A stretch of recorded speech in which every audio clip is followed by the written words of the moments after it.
পরিশুদ্ধ না হলে বীর বিক্রম এবং মুক্তিযোদ্ধা তাদের সাথে গেল কিভাবে?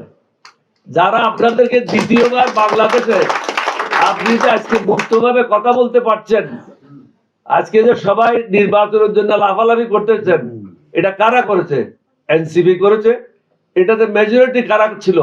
জামাতের ছেলেরা ছিল। বিএনপির থেকে তো মহাসচিব বলে দিয়েছে এই সংগ্রামের সাথে আমাদের কোনো সম্পৃক্ততা নাই, আমাদের কোনো অংশগ্রহণ নেই। এটা আমি বলি নাই।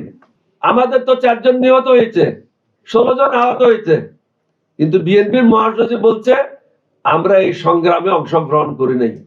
সুতরাং যারা দ্বিতীয়বার বাংলাদেশকে স্বৈরাচার মুক্ত করলো, আর আমি প্রথমবার পাকিস্তানের বিরুদ্ধে যুদ্ধ করলাম, আমরা সবাই একসাথে হয়েছি এই জন্য আপনাদেরকে সুশাসন দেওয়ার জন্য।